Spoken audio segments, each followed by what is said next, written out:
ఈ వీడియోలో మనం ఒక ఆర్టికల్ చూద్దాం. మద్యం గురించి ఒక ఆర్టికల్ రాశారు, దాన్ని మనం చూద్దాం. మద్యం మహారికి జగన్ ముద్దులు. ఏంటి అసలు ఈ ఆర్టికల్ ఎందుకు రాశారంటే 2019లో మనందరికీ తెలిసిన విషయమే. 2019లో 2024 నాటికి మద్యాన్ని పూర్తిగా నిషేధిస్తాం, మద్యాన్ని నిషేధించిన తర్వాతే ఓట్లు అడుగుతామన్న హామీ అయితే వైసీపీ ప్రభుత్వం అయితే ఇచ్చారు. ఒకసారి దాంట్లోకి వెళ్తామంటే ఇప్పుడు చూద్దాం. 4 సంవత్సరాల్లో మద్యపానాన్ని పూర్తిగా తీసేయాలన్న కసి నాలో ఉంది అని తన తండ్రి సమాజ సాక్షిగా చెప్పిన జగన్మోహన్ రెడ్డి సీఎంగా చేసిందేంటి? కాపురాలను కూల్చే మద్యం మహమ్మారిని కసిగా ముద్దు చేశారు. రాష్ట్ర ప్రజలకు, ముఖ్యంగా ఆడపడుచులకు చేసిన వాగ్దానాన్ని వాగులో కలిపేసి లిక్కర్ విక్రయాల ద్వారా వచ్చిపడే నెత్తుడి కూటికి జగన్ తెగలొట్టలేశారు. మద్యాన్ని నిషేధించకుండా ఓట్లు అడగనని సత్యహరిశ్చంద్రులా ప్రమాణం చేసిన జగన్. చూడండి మరి, మద్యం వీడియోలు కూడా మనకి చాలా ఉన్నాయి. 2024లో మద్యం నిషేధం చేయకుండా ఓట్లని అన్నట్టు చెప్పారు. అసలు ఇప్పుడు ఏ ముఖం పెట్టుకొని జనంలోకి వెళ్తున్నారు జగన్ పాపాలు ఒకసారి చూద్దాం. మద్యంపై ₹1,00,00,000 కోట్ల రాబడి. ఇంకోటి, ఇల్లు ఒళ్ళు గొల్ల చేసి రాష్ట్ర ఆదాయం పెరగాలంటే సాగునీటి ప్రాజెక్టులు పూర్తి చేయాలి, పరిశ్రమలు, వ్యాపార సంస్థలు తీసుకురావాలి, మౌలిక వసతుల కల్పనపై ప్రభుత్వం పెట్టుబడులు పెట్టాలి. ఇవన్నీ చేయడానికి జగన్కు మనసు రావలేదు. కానీ లిక్కర్ విక్రయాలతో విచ్చలవిడిగా కాసులు కొల్లగొట్టడానికి మాత్రం ఆయనకి చేతులు వచ్చాయి. పైపెచ్చు మద్యం ఆదాయంతో సంక్షేమ కార్యక్రమాలు చేస్తున్నామని చెప్పుకోవడం జగన్మోహన్ రెడ్డి సర్కారు సిగ్గుమాలిన ధనానికి పరాకాష్ఠ. అమ్మఒడి, ఆసరా, చేయూత వంటి పథకాల అమలు బాధ్యతలను లిక్కర్ వ్యాపారం చేసి ఏపీ లెవరేజెస్ కార్పొరేషన్ చేతుల్లో పెట్టారు జగన్. కార్పొరేషన్ చేతుల్లో పెట్టారు. బాధ్యతలు లిక్కర్ వ్యాపారం చేసి ఏపీ బెవరేజెస్ కార్పొరేషన్ చేతుల్లో పెట్టారు.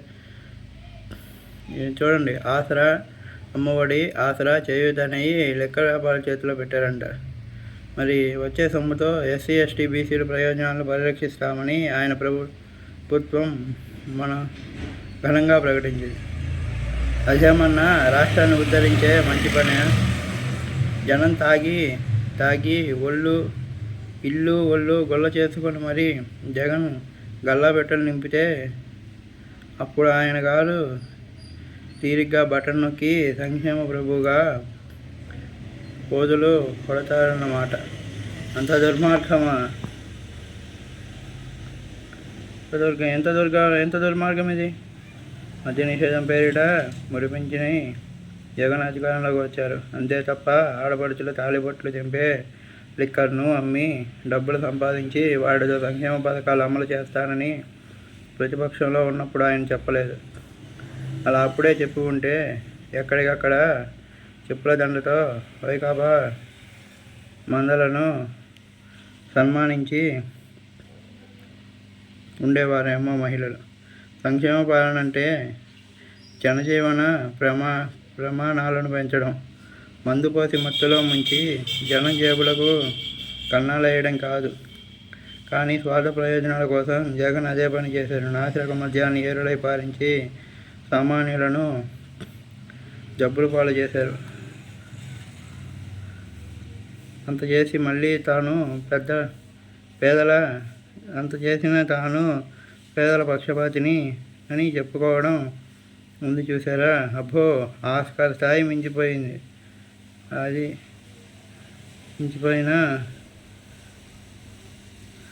అతిజుగుప్పాకర నటనది. మీకు తెలియదు, అందరికీ తెలిసిన విషయం. కరోనా టైంలో మద్యపానానికి టీచర్లు, ప్రభుత్వ ఉద్యోగుల్ని మద్యం షాపుల ముందు కాపలాగా నిలబెట్టిన విషయం మనందరికీ తెలుసు కదా. అది చూడండి జగనన్న హామీ ఏ విధంగా ఉందో. మరి కొన్ని సైటింగ్లు చూద్దాం. శ్రీమాన్ మద్య మహాన్ జగన్. అయిన వారి మందు కమిషన్ల విందు. ఇల్లు ఒళ్ళు గొల్ల చేసి చూసాం కదా. మరి ఇంకోటి, అక్కా చెల్లెమ్మలను మోసం చేసిన జగన్. మధ్య నియంత్రణ చేస్తానన్నావు కానీ చెయ్యలే. 2024 కల్లా చేయకపోతే ఓట్లు అడగనన్నావు కానీ ఇప్పుడు అడుగుతున్నావు. దీనికి సమాధానం చెప్పని వైసీపీ సర్కార్. ఎంతోమంది ఎన్నెన్నో చెప్తారు కానీ దీనికి మాత్రం సమాధానం చెప్పరు. ప్రతిదానికి ప్రెస్ మీట్లు పెడతారు, మరి దీనికి మాత్రం ప్రెస్ మీట్లు పెట్టరు. ఏ చిన్న విషయం అయినా ప్రెస్ మీట్లు పెడతారు కానీ ఇలాంటి వాటికి మాత్రం ప్రెస్ మీట్లు పెట్టరు. ఏమండి, ఆ రోజు మీరు చెప్పిన మాటే కదా, మద్య నిషేధం చేస్తాం, చేయకపోతే 2024లో ఓట్లు అడగం. ఇప్పుడు ఎందుకు ఇల్లు తిరుగుతున్నారు? చెప్పండి. ఇంతే అండి ఈ వీడియో. మద్యపాన నిషేధం అన్నారు, కాసులు కొల్లగొడుతున్నారు. Thanks for watching this video.